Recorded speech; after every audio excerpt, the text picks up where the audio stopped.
Selain kalian harus membawa tampah untuk berak ke jamban, kalian juga harus membawa tumbu untuk berak ke jamban. Karena tumbu itu bahasa Jawa. Dan bahasa Jawa di negara kalian itu dikatakan hanya untuk pergi berak ke jamban. Mari kita gas.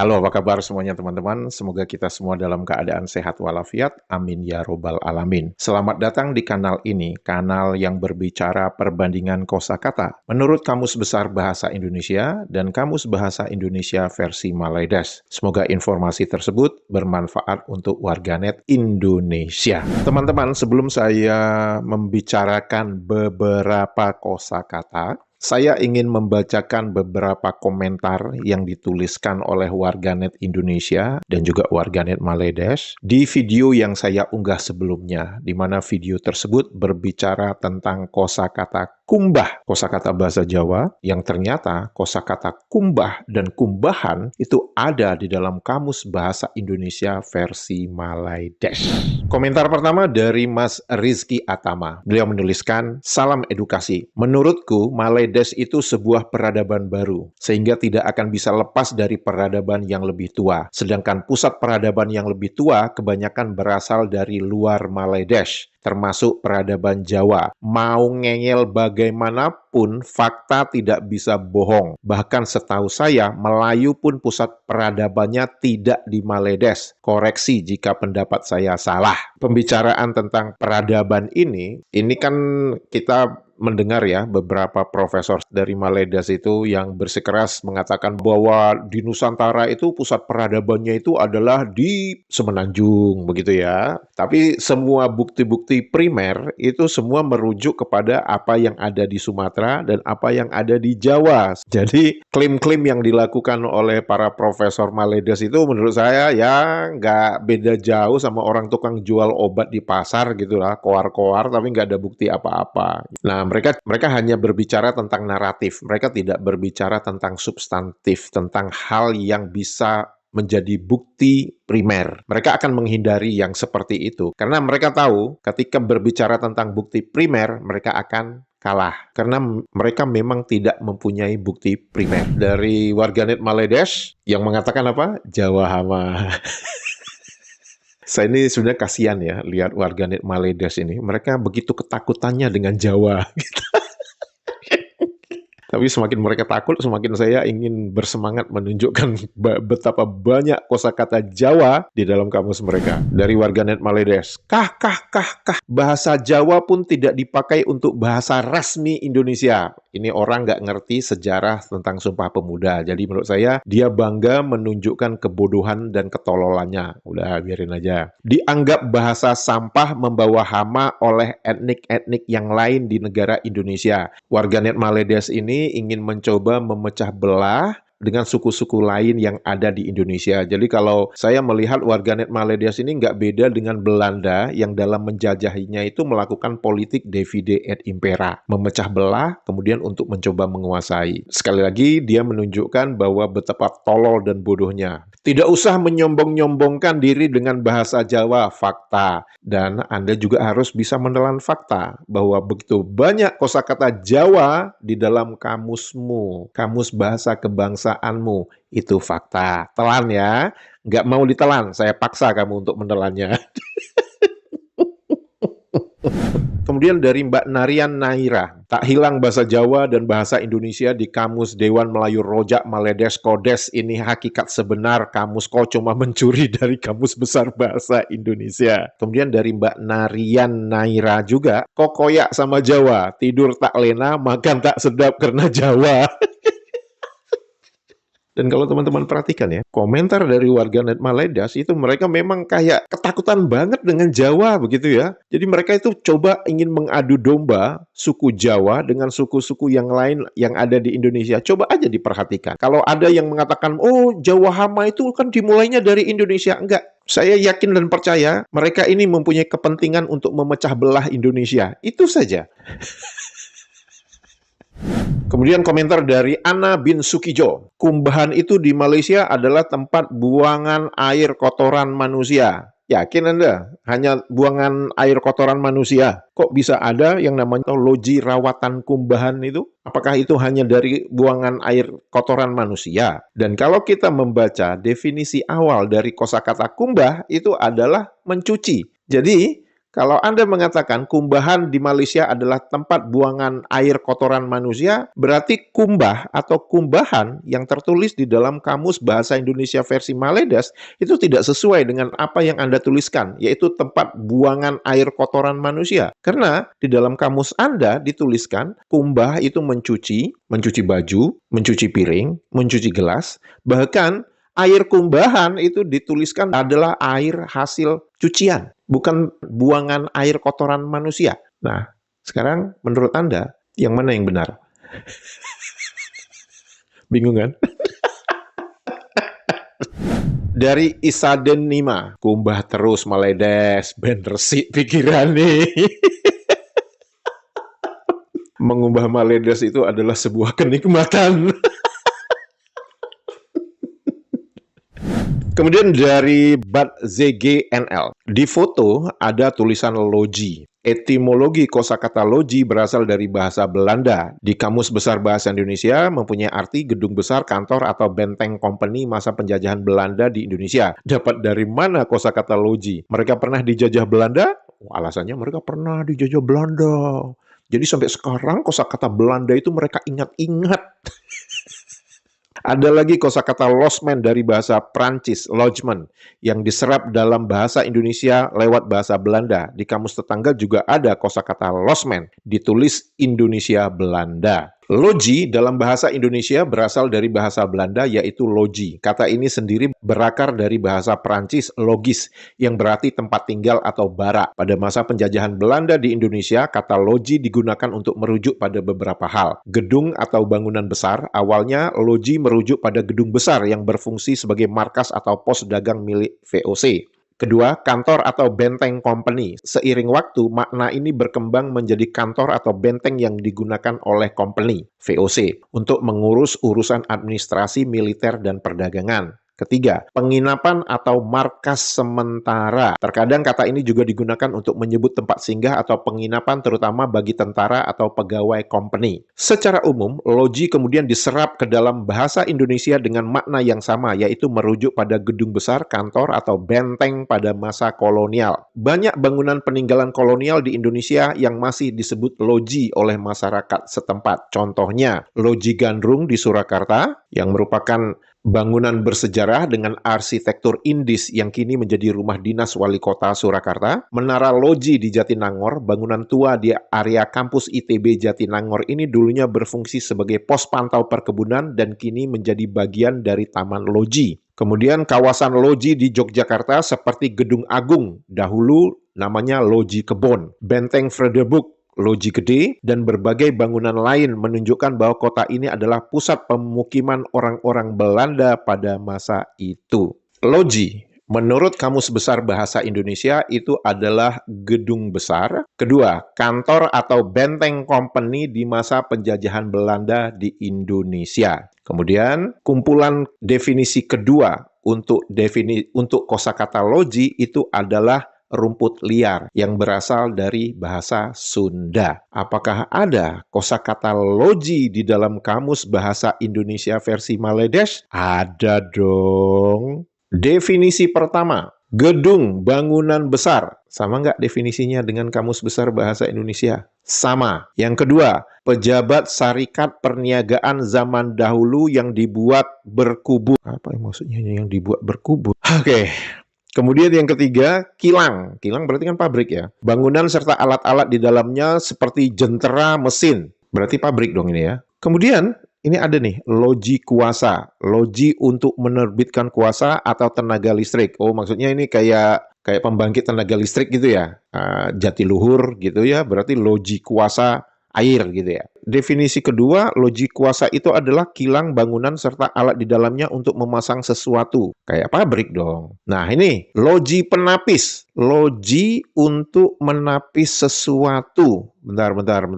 Jadi maksud lu, loji penapis itu adalah kilang untuk menapis sesuatu. Gitu maksud lu? Karena nggak mungkin dong gedung bangunan besar, karena kalau kamu perhatikan di Maledes, loji rawatan kumbahan itu bukan berbentuk gedung, tapi banyak berbentuk kolam. Berarti definisinya ini ngawur. Kenapa? Definisi pertama, gedung bangunan besar. Yang jelas, loji rawatan kumbahan itu tidak berbentuk gedung bangunan besar. Berarti tidak berlaku definisi tersebut. Kemudian pejabat syarikat perniagaan zaman dahulu, tidak ada perniagaan syarikat di loji rawatan kumbahan, berarti tidak berlaku. Yang ketiga, kilang, bangunan serta alat-alat di dalamnya seperti jentera, mesin. Alat-alatnya apa? Alat penapis maksudnya. Kilang maksudnya. Enggak, itu bukan kilang, itu bukan factory. Kemudian yang kedua, kilang, bangunan serta alat di dalamnya untuk memasang sesuatu. Memasang apa? Enggak ada pemasangan di loji rawatan kumbahan itu. Jadi, di sini loji penapis, loji untuk menapis sesuatu. Jadi definisi lojimu ini apa di sini? Loji sebagai gedung besar? Enggak. Sebagai pejabat syarikat perniagaan? Enggak. Itu sebagai kilang? Enggak. Jadi loji penapismu ini maksudnya lojinya itu apa? Lantak lah. Kemudian definisi kedua dari loji itu kelapa loji. Saya nggak tahu apa maksudnya kelapa loji. Saya nggak tahu mereka mendapat definisi loji sebagai kilang itu dari mana lagi ya. Yang dikatakan oleh Mas Bat ZGNL tadi, losmen. Losmen, menurut Kamus Besar Bahasa Indonesia, itu mempunyai definisi penginapan yang menyewakan kamar tanpa menyediakan fasilitas makan. Oke. Apakah ada kosakata losmen di dalam Kamus Bahasa Indonesia versi Maledes? Ada dong, dituliskan sebagai bahasa Indonesia Belanda. Rumah penginapan, rumah tumpangan. Kalau lu mau jujur, kenapa lu nggak tuliskan tanpa menyediakan fasilitas makan seperti apa yang tertulis di dalam Kamus Besar Bahasa Indonesia? Gengsi, nggak pengen terlihat sama 100%. Apakah kosakata losmen digunakan di Malaysia? Tidak. Lantas untuk apa kosakata losmen ada di dalam kamus kalian? Untuk menambah perbendaharaan kosakata kalian yang miskin. Dari Mas Joe Miraun, bahas alat dapur Pak D, kompor, anglo, serok, sutil, irus, tampah, tumbu, dan lain-lain. Mari kita mulai dari anglo. Anglo, menurut Kamus Besar Bahasa Indonesia, itu adalah tungku kecil dengan arang sebagai bahan bakarnya. Tertulis secara etimologi berasal dari bahasa Cina Hokkien, Xiamen, yaitu hanglo, tungku arang. Apakah ada kosakata anglo di dalam Kamus Bahasa Indonesia versi Maledes? Ada dong. Dan tertulis itu sebagai bahasa Indonesia, bahasa Cina, dan didefinisikan sebagai dapur arang. Kami bertutur bahasa Indonesia, Pak. Mana ada bahasa Indonesia? Mana ada bahasa Indonesia? Mana ada bahasa Indonesia? Sebagai pengetahuan aja ya teman-teman, bahwa yang dimaksud dapur di dalam bahasa Indonesia versi Maledes itu adalah kompor atau tungku. Oleh karena itu mereka menyebutkan dapur arang. Kalau kita mengatakan tungku arang. Apakah kosakata anglo digunakan di Maledes? Enggak dong. Lantas untuk apa kosakata anglo ada di dalam kamus mereka? Untuk menambah perbendaharaan kosakata mereka yang miskin itu. Ya, kosakata berikutnya, kompor. Kata kompor dalam bahasa Indonesia berasal dari bahasa Belanda, yaitu komfor. Kata ini kemudian diserap dan disesuaikan menjadi kompor seiring dengan masuknya teknologi perapian modern ke Indonesia pada masa kolonial. Kata komfor sendiri memiliki asal-usul yang lebih jauh. Ia berasal dari bahasa Picard, chauffe, yang kemudian masuk ke bahasa Prancis pertengahan. Kata ini pada dasarnya adalah gabungan dari bahasa Latin, saleh, yang berarti memanaskan, dan faseh, yang berarti membuat atau melakukan. Jadi secara harfiah, kompor berarti alat untuk memanaskan. Kompor, menurut Kamus Besar Bahasa Indonesia, itu mempunyai definisi perapian untuk memasak yang menggunakan minyak tanah, gas, atau listrik sebagai bahan bakar. Apakah ada kosakata kompor di dalam Kamus Bahasa Indonesia versi Maledes? Mengingat bahwa mereka kalau mengatakan kompor itu kan dapur. Ternyata ada dong kosakata kompor di dalam Kamus Bahasa Indonesia versi Maledes dan didefinisikan sejenis dapur memasak. Lihat ya, dapur memasak yang menggunakan minyak tanah. Terus kalau kompornya itu bahan bakarnya gas atau listrik, berarti lu nggak mendefinisikan itu sebagai kompor dong. Itu pertama. Artinya, Maledes mendefinisikan kompor itu hanya untuk yang bahan bakarnya minyak tanah saja. Jadi kalau dia listrik atau gas, mereka tidak menyebutnya kompor lagi. Sedangkan di Indonesia, kita akan menyebutnya kompor minyak tanah, kompor gas, kompor listrik. Nah, di Maledes saya nggak tahu mereka menyebutkan apa kalau kompornya itu bahan bakarnya bukan minyak tanah. Padahal di sini dituliskan itu kosakata pungutan dari Indonesia Belanda. Apa sih susahnya kalian langsung mencontek aja 100% definisi kompor menurut Kamus Besar Bahasa Indonesia? Kenapa kalian harus membuat, kompor itu hanya untuk minyak tanah. Nah, kalau untuk kompor bahan bakar gas, listrik, apa kalian menyebutnya? Tinggal nyontek aja kalian ribet ya urusannya ya. Kosakata berikutnya, serok. Serok mempunyai dua definisi. Yang pertama, teluk kecil. Di sungai atau di pantai laut. Ada kosakata turunannya serokan, yaitu teluk kecil di sungai atau di pantai laut. Kemudian yang kedua, parit di sawah dan sebagainya. Selokan, susukan, terusan. Definisi kedua dari serok adalah alat untuk menyauk atau meraup benda-benda yang di dalam air dan sebagainya. Pencedok. Dan itu berasal dari bahasa Jawa kuno yaitu sruk, sendok kayu besar untuk menuangkan mentega cair ke dalam api kurban. Apakah ada kosakata serok di dalam Kamus Bahasa Indonesia versi Maledes? Ada dong. Definisi pertama, serok itu adalah sinonim dengan sero. Apalagi nih, coba saya lihat ya, sero satu nih apa? Sero satu itu adalah bahasa Indonesia. Pancang-pancang seperti pagar daripada kayu buluh yang dipasang di tepi laut untuk menghalau ikan ke tempat yang dikehendaki. Mari kita lihat definisi sero di dalam Kamus Besar Bahasa Indonesia. Pancang-pancang yang merupakan pagar yang dipasang di tepi laut untuk menahan dan menggiring ikan supaya masuk ke dalam tempat yang terkurung. Ini nyontek banget loh ya.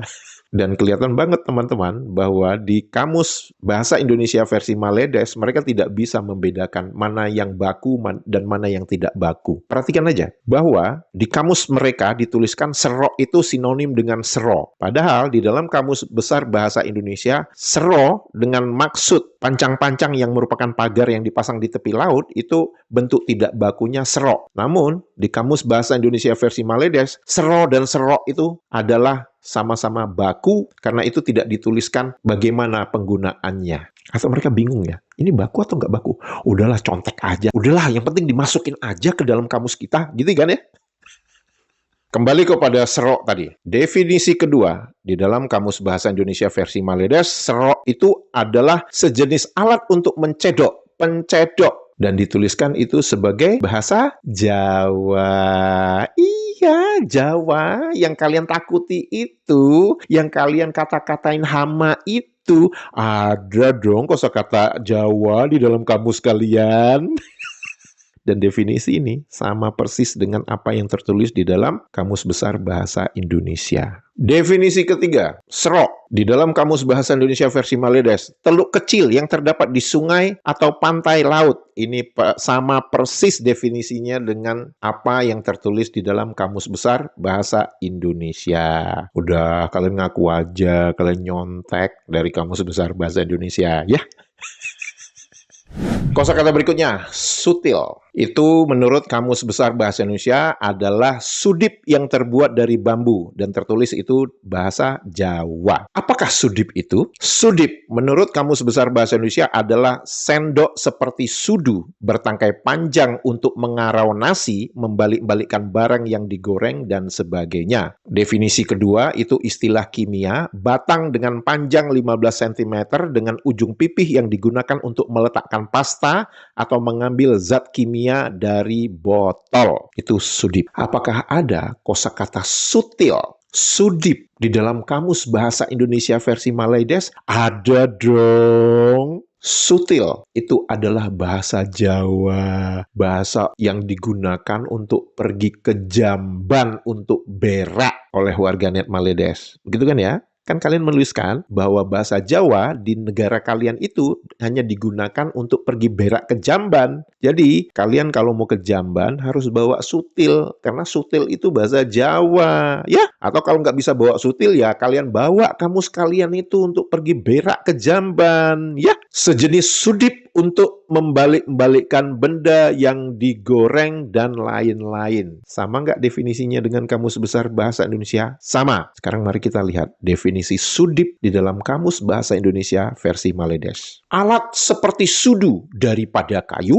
untuk mencedok. Sama nggak definisinya dengan Kamus Besar Bahasa Indonesia? Sama. Apakah sutil digunakan di Malaydes? Hati-hati loh, itu bahasa Jawa. Ntar Anda dikatain hama kalau menggunakan kosakata sutil itu. Tapi sutil itu ada di dalam kamus kalian. Maem tuh, sutil. Kosakata berikutnya, irus. Menurut Kamus Besar Bahasa Indonesia, itu berasal dari bahasa Jawa, yaitu sendok sayur, dibuat dari separuh tempurung kelapa. Didefinisikan sebagai sendok besar yang cekung, terbuat dari tempurung kelapa dan sebagainya untuk menyendok sayur dan sebagainya dari kuali, belanga, periuk, panci. Definisi kedua, itu adalah pisau dari kayu keras seperti ulin, bentuknya lurus, panjangnya sekitar 50 cm, digunakan untuk mengiris sarang madu, dan itu adalah bahasa dari Pasir, Kalimantan. Apakah ada kosakata irus di dalam Kamus Bahasa Indonesia versi Malaydes? Ada dong. Dituliskan sebagai cedok, pencedok, senduk, dan dituliskan itu sebagai kosakata bahasa Jawa. Ayo, jangan lupa kalian bawa cedok, senduk, irus itu ke jamban untuk berak ya, karena itu kosakata Jawa. Kosakata Jawa itu kan kalian gunakan untuk pergi berak ke jamban, begitu ya? Ngomong-ngomong, kok nggak kalian tuliskan irus itu adalah bentuknya itu untuk sendok sayur? Kok kalian nggak tulis dengan detail sih? Kenapa? Malu belajar dari bahasa Jawa, sehingga ngambilnya hanya setengah-setengah aja, gitu ya? Seneng banget gue. Kosakata berikutnya, tampah. Perabot rumah tangga dibuat dari anyaman bambu dan sebagainya, biasanya berbentuk bulat untuk menampi, membersihkan beras. Nyiru, penampan besar. Definisi kedua berasal dari bahasa Jawa kuno, yaitu tampah, ukuran persegi tanah yang khusus, dengan definisi satuan ukuran luas tanah. Definisi ketiga, bahasa Sunda yang mempunyai arti satuan ukuran setelapak tangan orang dewasa. Itu definisi tampah. Apakah ada kosakata tampah di dalam Kamus Bahasa Indonesia versi Malaydes? Ada dong, namanya juga FOMO. Pokoknya apa yang ada di Indonesia, mereka juga ingin memilikinya. Apakah digunakan atau tidak, apakah dimengerti atau tidak, itu urusan belakang. Yang penting FOMO dulu, ya. Tampah itu langsung sinonim dengan nyiru. Sama nggak definisinya dengan Kamus Besar Bahasa Indonesia? Sama. Dan tertulis itu sebagai bahasa Jawa. Iya, Jawa yang kalian katain hama itu. Ternyata kalian menggunakan bahasa hama. Ternyata kalian harus membawa tampah itu untuk pergi ke jamban untuk berak. Karena menurut kalian bahasa Jawa itu di negara kalian untuk pergi berak ke jamban. Jadi kalau kalian mau berak ke jamban, kalau nggak bawa kamus bahasa kebangsaan kalian, kalian juga harus membawa tampah ke jamban. Karena tampah itu bahasa Jawa, ya. Kemudian mempunyai definisi kedua dong. Tampah itu adalah bahasa Minang. Yang dimaksud adalah tempah. Silakan kepada warga net Indonesia yang bersuku Minang untuk menuliskan di kolom komentar apakah memang benar tampah dan tempah itu sinonim. Silakan dituliskan di kolom komentar ya.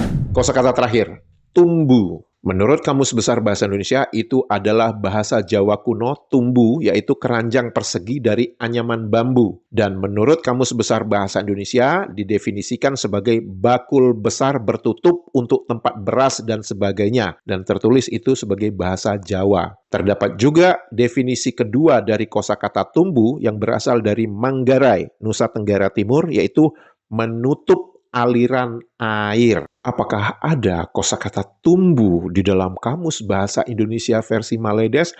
Ada dong, dan itu dituliskan sebagai apa? Sejenis bakul besar yang bertutup tempat beras. Sama nggak definisinya dengan Kamus Besar Bahasa Indonesia? Sama. Dan itu tertulis sebagai bahasa apa? Bahasa apa?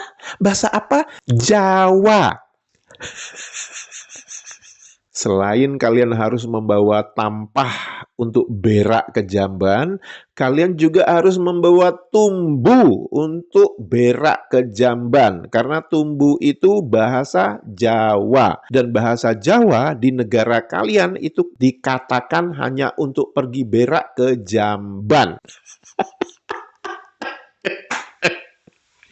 Teman-teman, jika video ini informatif dan membuat hari Anda menjadi riang gembira, jangan lupa jempolnya dan komentarnya. Untuk itu saya mengucapkan terima kasih. Sehat walafiat selalu, menyala Indonesia.